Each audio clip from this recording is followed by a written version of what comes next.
Hey guys, Black 6 from BZPower here with official word on what is now the largest LEGO set ever released. I'm sure if you guys have been keeping your ear to the ground, you have already heard a little bit about this set, 75192 Millennium Falcon, the latest addition to the Star Wars Ultimate Collector series.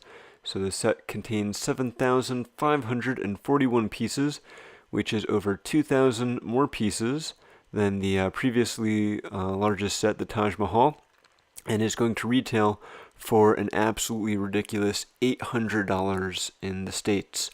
Definitely the most expensive Lego set ever by a long shot, even outpacing things like the Death Star and the Superstar Destroyer.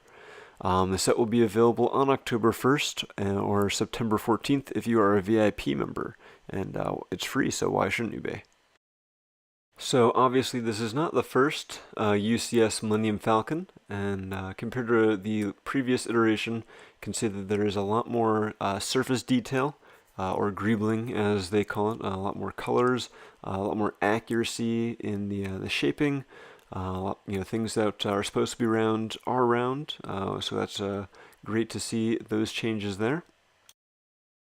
And I mean, it just looks pretty much like from every angle.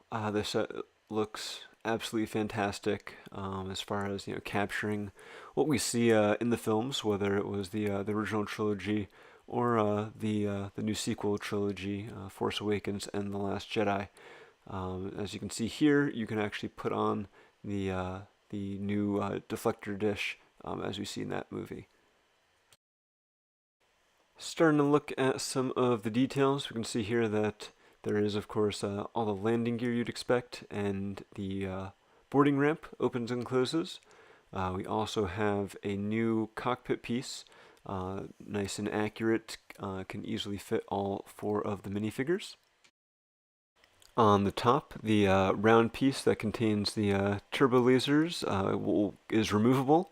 So a lot of detail on that part, but then underneath you can see there is room for a minifigure. We've got Finn in there in this shot. Around him, maybe it doesn't look so great, but I'm sure once that round piece is in place, it'll look just fine on display. I think the biggest thing that sets this model apart from the original Falcon is that there is actually an interior this time. So here we can see Han and Leia sharing a tender moment as they do in The Empire Strikes Back. And here we've got Rey and Finn trying to repair the Falcon after they steal it on Jakku and are trying to escape from the First Order. And then, of course, we also have the classic area with the Dejarik table where they play hollow chess. And here we've got old Han Solo along with Finn, Rey, and BB-8.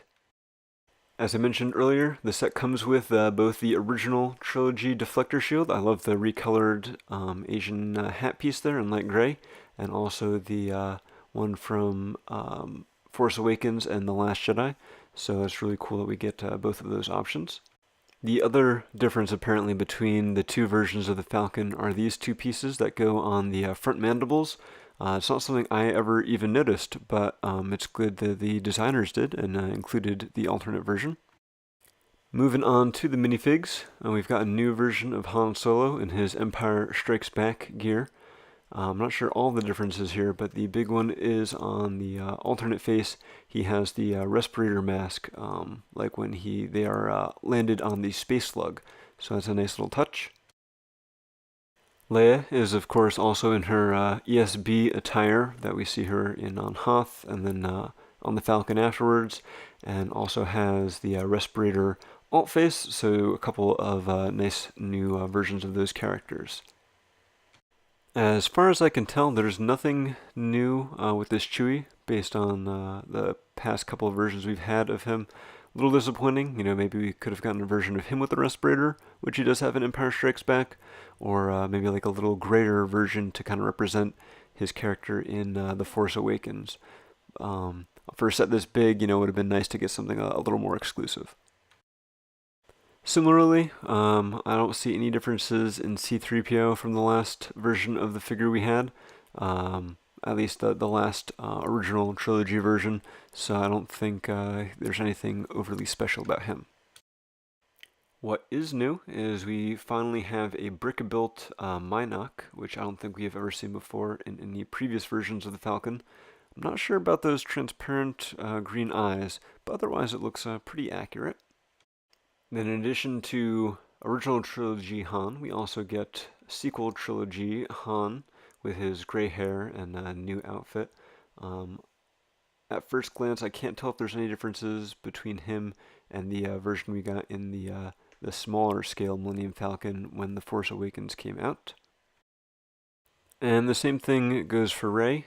It doesn't look like she is a new version of the figure to me. If I'm mistaken, please let me know in the comments, because I would love to be proven wrong and to at least know we get something cool and exclusive here.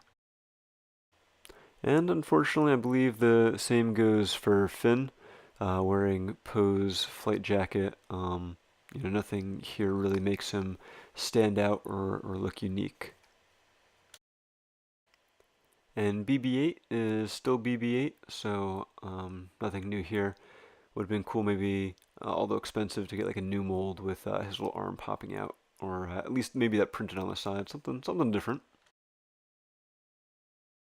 What we do get from the sequel trilogy that's new are a couple of brick-built porgs. So these have been revealed as kind of like puffin-like characters in The Last Jedi. Very adorable, although the brick-built versions I think don't do it justice from what we've seen from the filming stills. But it's kind of cool that we do get something from the new movie, even though it's not out yet. Getting close to the end here, so here we've got a picture of Hans Burkhard Schlomer, who is the designer of this awesomely massive set. You can see him carrying it there, and kind of just gives you an idea of the scale of just how big this thing is. At least it does look like it's sturdy enough that you can pick it up, and I'm sure Hans and the entire Star Wars team put a lot of effort into that, making it that sturdy and that awesome.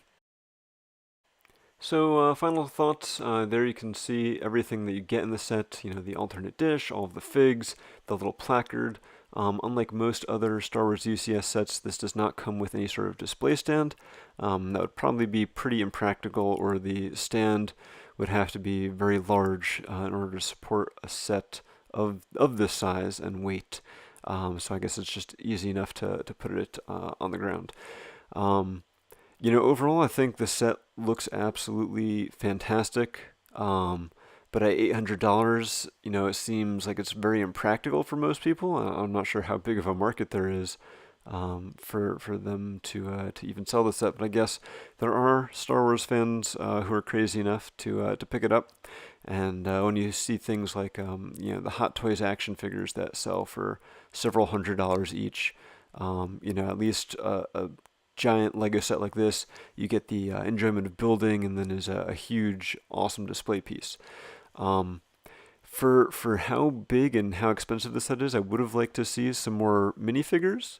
I feel like a good chunk of A New Hope is spent on the Millennium Falcon, so I would have liked to see, R2-D2, Luke Skywalker, and Obi-Wan Kenobi. Maybe a little area to show Luke doing the droid remote training. That would have been pretty cool.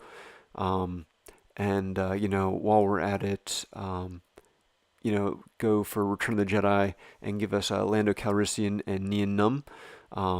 Just kind of like the UCS Death Star, it kind of combines both versions of the Death Star and all the different scenes we see in that. Give us some of the figures that are seen on the Falcon in all of the movies.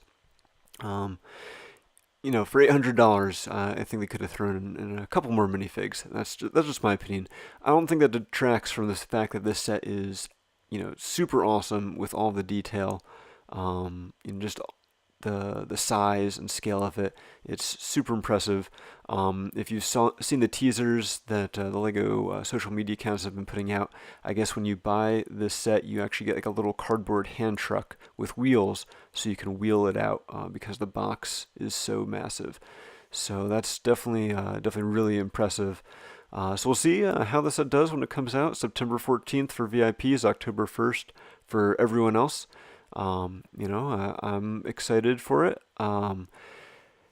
Thankfully I'm in a position where, with luck, we'll be able to get Lego to send BZPower a copy that we'll be able to build and show you guys. So for those of you who won't be able to pick it up, hopefully be streaming that at some point later this year, so you can check that out and see just what goes into a set like this. Big thanks to Lego for sharing this information with us, and I look forward to seeing some people get their hands on it and share their thoughts once we've actually seen the finished model. So thank you guys. Make sure you head on over to bzpower.com, where we've got the full press release for the set and high-res images. Also, head on over to some of the rest of our videos on our channel. We have the official designer video where you can see Hans and the graphic designer responsible for the set, kind of showing you a lot of the details. And while you're there, subscribe and check out the rest of the videos we've got. Until next time, this is Black 6 from BZPower signing off, and thanks for watching, guys.